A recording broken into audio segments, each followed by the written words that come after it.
Portal GA e Instituto Arte Musical apresentam programa Papo de Quinta. Oferecimento Grupo Macedo, construindo sonhos, cultivando o futuro. Olá pessoal, sejam bem-vindos a mais um episódio do programa Papo de Quinta.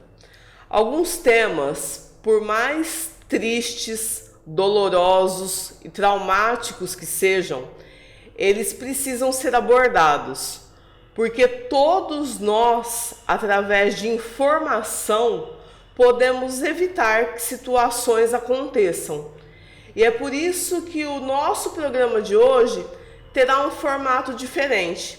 Nós temos a nossa convidada, conselheira tutelar do município de Guariba, Maria Gislene Rocha do Nascimento Leite. Seja bem-vinda, Gislene. Muito obrigada. Gislene, o nosso assunto hoje, como eu disse, é um assunto triste, difícil de ser abordado, mas que precisa ser. Sim. Que é a violência e a exploração sexual contra crianças e adolescentes. Nós ainda estamos no mês de maio. Esse maio é o Maio Laranja, um mês destinado à conscientização sobre esse tema, mas é um tema que tem que ser cuidado e abordado todos os dias, né? Todos os dias. Porque a gente imagina que isso não aconteça pela nossa cidade ter quase 50 mil habitantes. Acontece. E acontece, assim, muito mais do que se deveria acontecer. Não tem idade, né? Seja de bebê a 18 anos, ou seja, nem 18 anos, né? A gente vê hoje com as mulheres. Imagina criança e adolescente, o quanto que acontece isso no nosso município.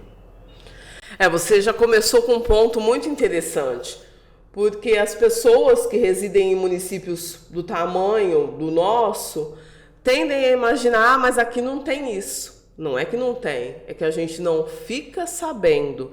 Esse mito, que é coisa de cidade grande, que uma vez ou outra passa na TV, não condiz com a realidade. Não.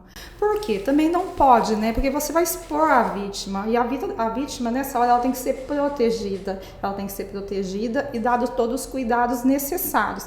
Esse é o papel do Conselho Tutelar, a proteção à criança e ao adolescente, né? E encaminhado para os setores capazes de fazer o resto, que é... Porque, assim, muitas vezes as pessoas acham que o Conselho Tutelar ainda não só protege, mas ele vai atrás também de quem fez. Não, nosso primeiro papel é a proteção.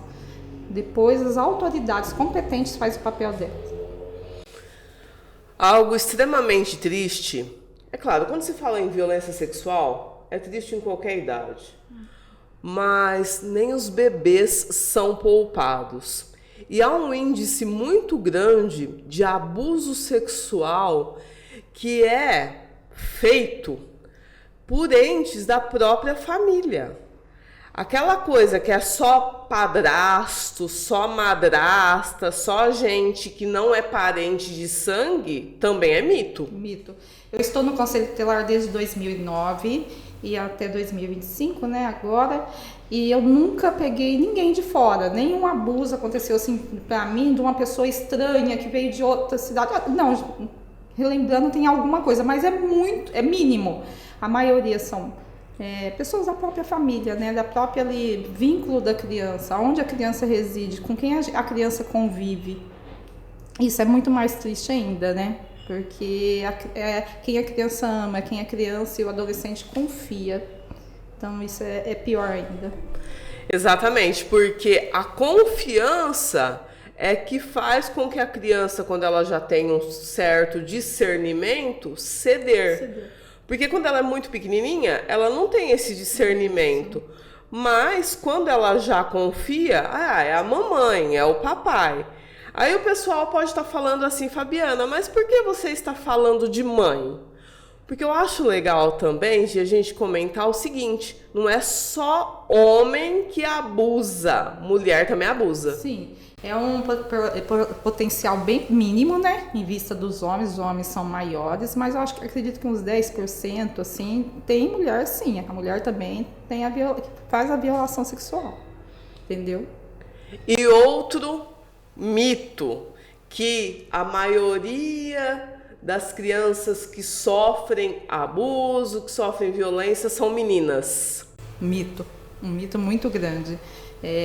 Teve um ano no nosso mandato que foi mais meninos, né? Mais meninos do que meninas. Então é mito. Os dois estão sujeitos.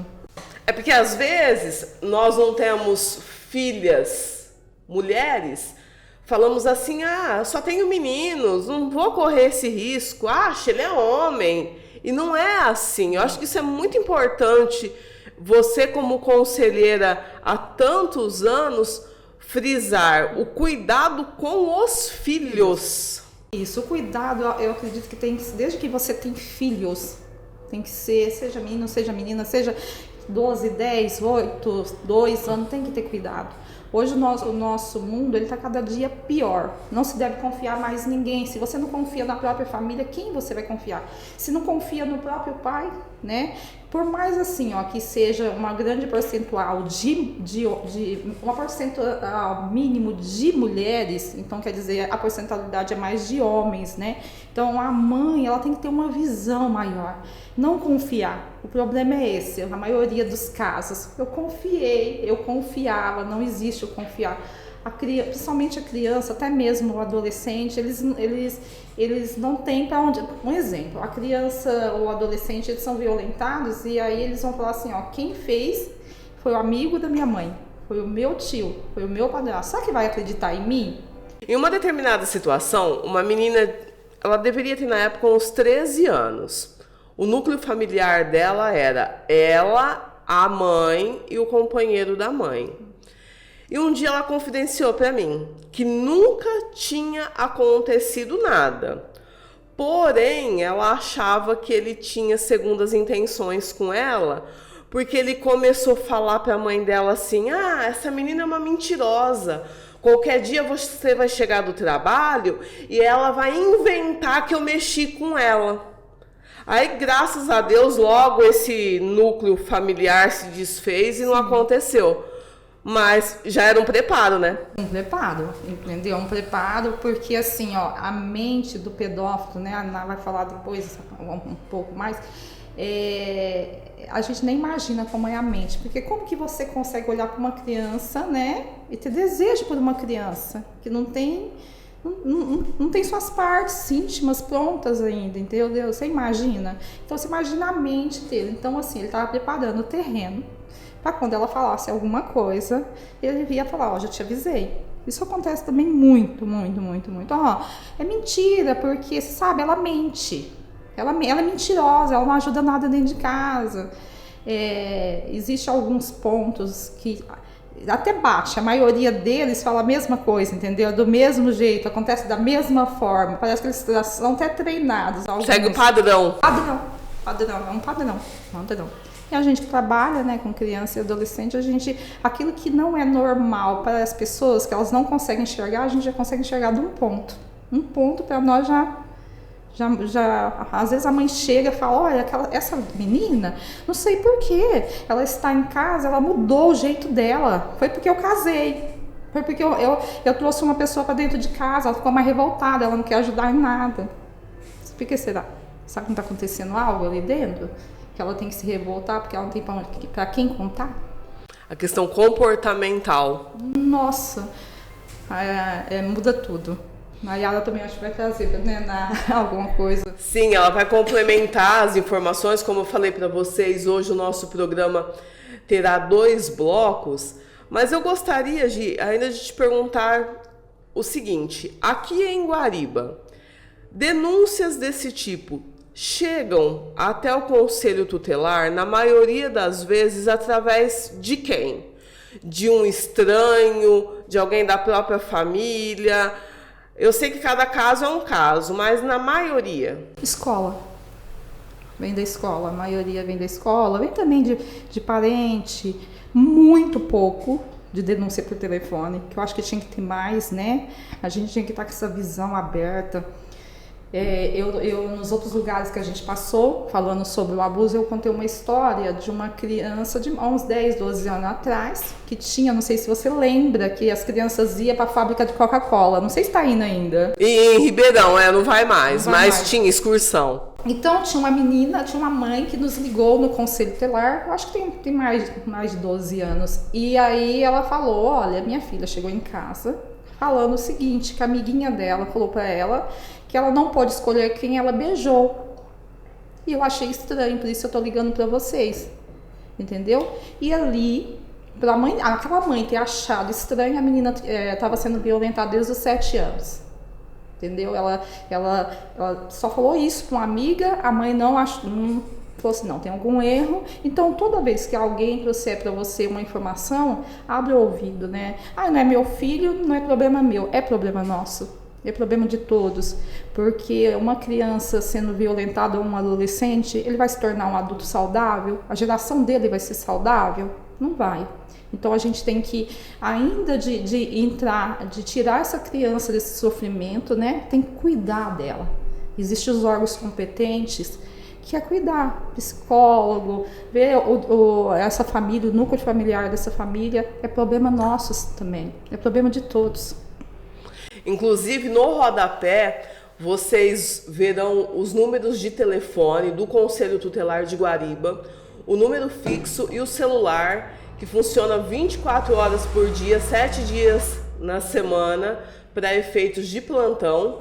Mas, para você que está nos assistindo de outro município, de outro estado, do Brasil todo, que a gente sabe que o portal acaba alcançando, existe também o Disque 100. Isso, muito importante que você falou, que estava passando despercebido, o Disque 100. O Disque 100 é para todos os municípios, para todo o Brasil. Faz a denúncia no Disque 100, vai cair tanto a denúncia de abuso sexual, agressão, vai cair aonde deve se cair e para resolver a situação.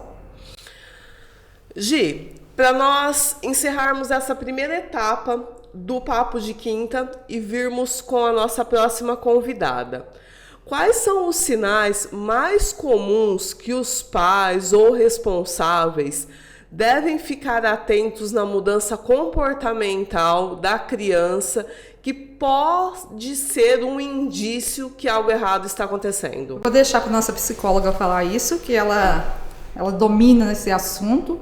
Existem vários sinais, tá? Vários, seja de comportamental, de regredir na idade, até de ser violento, se tornar mais violento, tem vários sinais. Mas a Ná vai bater firme nisso. Muito obrigado, em seu nome, a todos os integrantes do colegiado do Conselho Tutelar de Guariba. Em uma oportunidade, nós iremos até o Conselho, né, Bruno, fazermos uma visita para conhecer o trabalho de vocês, que muitas vezes a população não conhece. Hoje nós estamos falando de um tema específico, mas o Conselho não atua só nesse tema. E o Portal GA trará essas informações para você. Muito obrigado. Neste momento do Papo de Quinta, é a hora de nós agradecermos e mandarmos o nosso abraço para o Grupo Macedo, o nosso parceiro com a construtora e a Agro Macedo, que estão sempre conosco e que, graças ao Grupo Macedo, nós podemos levar informação de qualidade até você. Grupo Macedo, construindo sonhos, cultivando o futuro.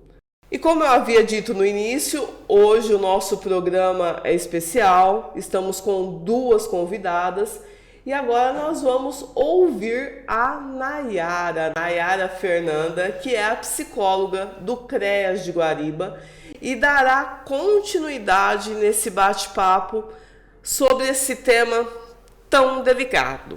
Bem-vinda! Obrigada, Fá. Nós terminamos a nossa fala com a Gi falando de comportamentos e ela até deixa, sendo redundante, que você nos explicaria a respeito desses comportamentos que a criança possa vir a apresentar quando ela está sofrendo uma situação de abuso. Lembrando que isso depende muito da idade, porque o bebê não tem como necessariamente nós avaliarmos apenas pelo comportamento. Na verdade, esses sinais, eles variam muito conforme a idade, a fase do desenvolvimento que essa criança ou que esse adolescente está. Então, por exemplo, quando a gente fala em bebês, a gente tem sim uma variação de comportamento. O bebê, ele demonstra a insatisfação dele através do choro. Então, um bebezinho muito choroso, que demonstra uma irritação muito intensa, pode sim estar passando por uma situação assim. Quando nós falamos desses sinais, desses comportamentos, nós temos que entender primeiro que nem todo comportamento ele vai acontecer em função de um abuso, de uma violência sexual, mas são sinais muito característicos de que essa criança, esse adolescente está passando por uma situação difícil que pode sim ser uma violência sexual. Então, entre os sinais comportamentais, mudanças muito bruscas de humor. Então, uma criança, um adolescente que fica muito irritado, que passa a ser muito irritado, que passa a ficar triste, né? Que está sempre triste, independente da situação que essa criança está, ela está triste. O isolamento também é muito comum, porque há um sentimento de culpa e de vergonha muito intenso nessa criança e nesse adolescente. Então, o comportamento natural deles é se isolar, para que essa culpa, essa vergonha não seja transmitida para a família, né? A gente tem muito comum também a regressão, que é um comportamento de voltar a fases do desenvolvimento anteriores.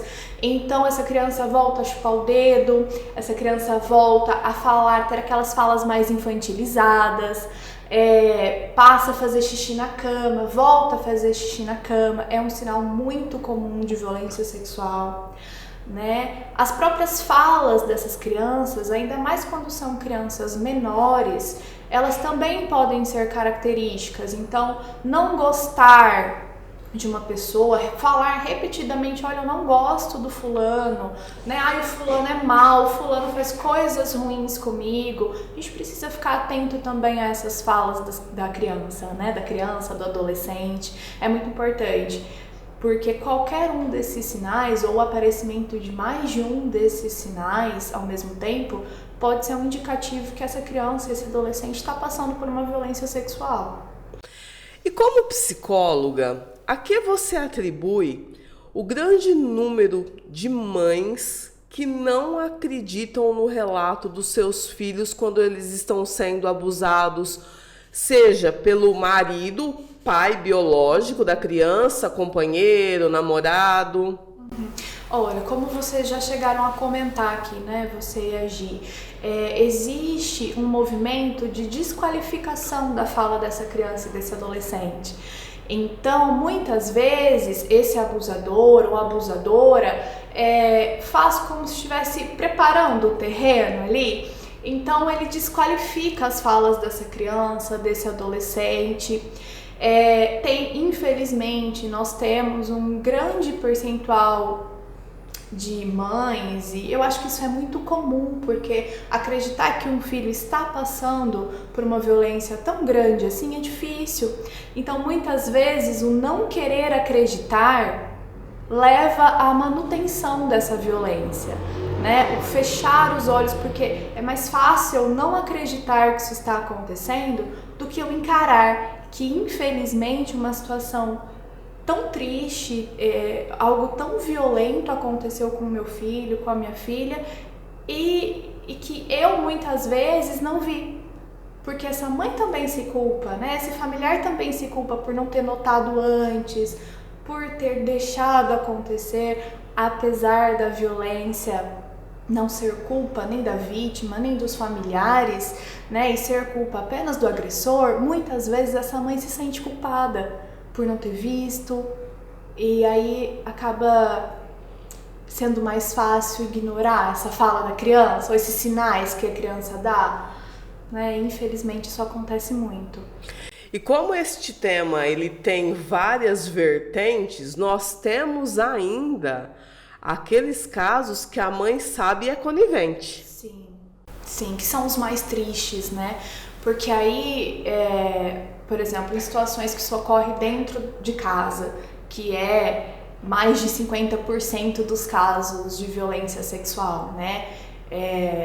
A maioria por genitores ou companheiros ali dos genitores.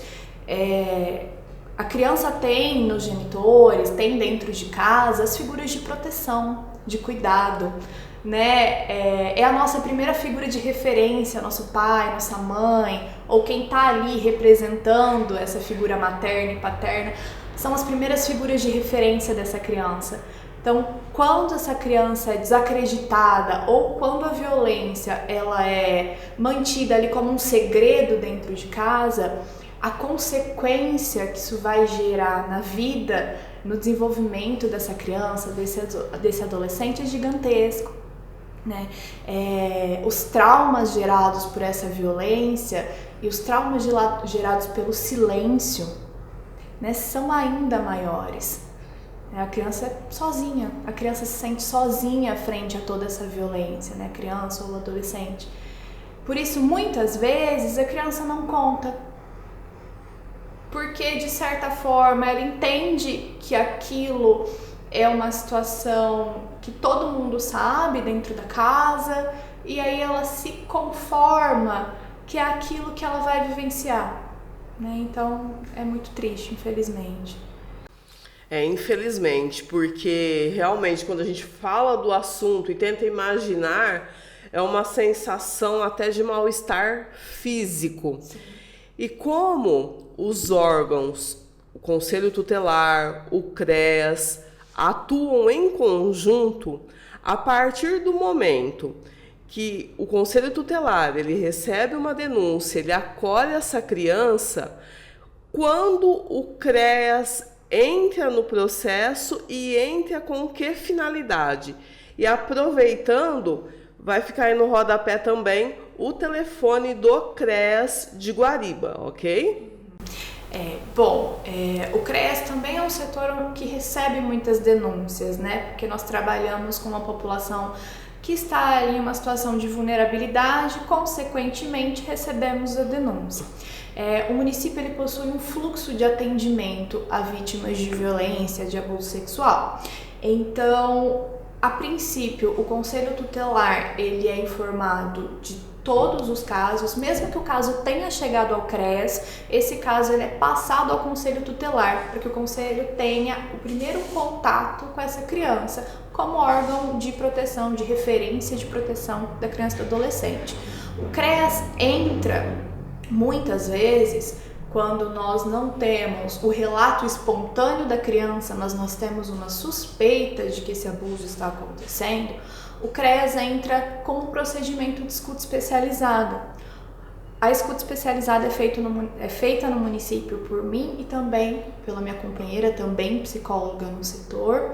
E é um procedimento onde nós ouvimos essa criança a respeito dessa possível violência ou dessa situação de violência.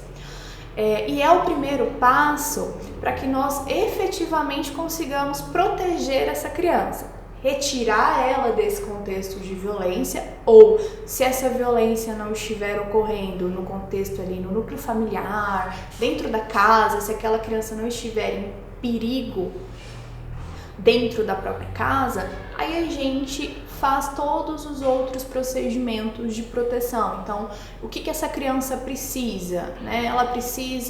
Eu preciso informar ao Ministério Público que isso aconteceu, eu preciso retirar essa criança dessa situação de risco, de violência, ou essa criança não está passando nesse momento pela violência, mas passou e eu preciso fazer o encaminhamento, seja um encaminhamento clínico, um encaminhamento para um médico, para um ginecologista, um encaminhamento para psicólogos, para psiquiatras, o que essa criança precisa para estar protegida. Então, tudo isso é feito depois do procedimento de escuta especializada, né? Aí nós sentamos com o Conselho Tutelar, muitas vezes em rede, com outros setores também, com a saúde, com a educação.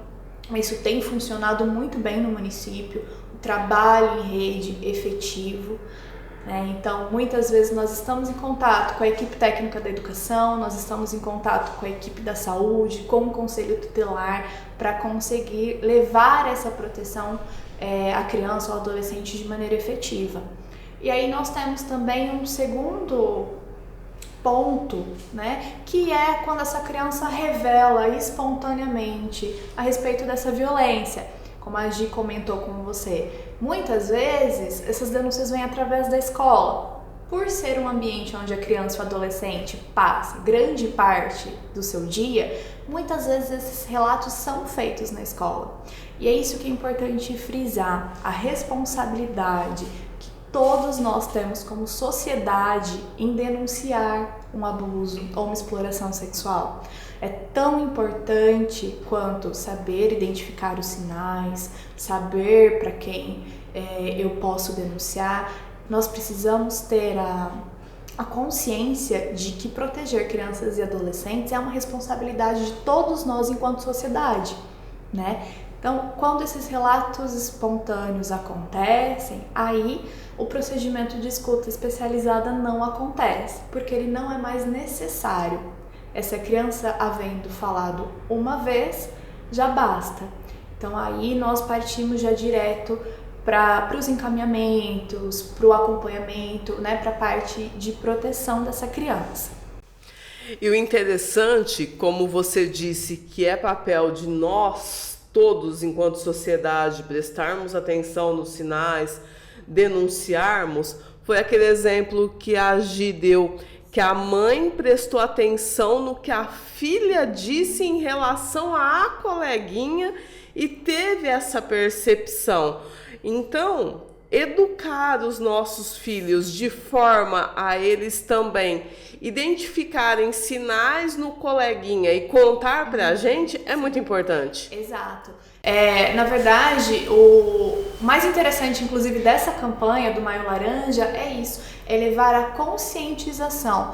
Então, nós temos que saber o que é um abuso, o que é uma exploração sexual, como isso acontece, quais são os sinais, e nós precisamos ensinar as crianças, ensinar os adolescentes. Claro, cada idade demanda um ensinamento diferente, né? Cada idade demanda uma atenção diferente. Eu não vou dizer para o meu filho de 15 anos o mesmo que eu digo para o meu filho de 5, mas é importante que eu diga a eles, tanto que eu sou um ponto de referência, de confiança, porque o pai e a mãe precisam agir como ponto de confiança, não pode existir segredos, né, dentro de casa com um filho, uma filha. E também que eu ensine ele a identificar. Então, ensine a respeito de consentimento, né? Do que eu posso fazer, do que eu não posso fazer. Então, mesmo dentro de casa, né? Olha, o papai ou a mamãe vai te dar banho, a mamãe vai pedir licença para tocar nas suas partes íntimas. Olha, filha, são suas partes íntimas, tá? Ninguém pode tocar por a mão. Quando alguém pedir para você guardar segredo, vem, conta pra mamãe, conta pro papai.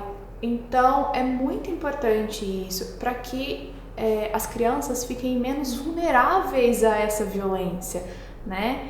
E o interessante no nosso município, uma onda que nós andamos vendo nos últimos anos, foi um aumento das denúncias. Então, isso é um bom caminho andado, né?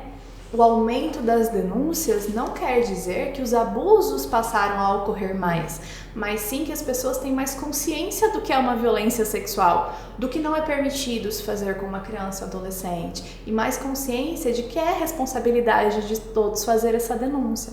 Essa mãe, por exemplo, que vocês comentaram, né, que a Gi comentou, isso foi há 10 anos atrás.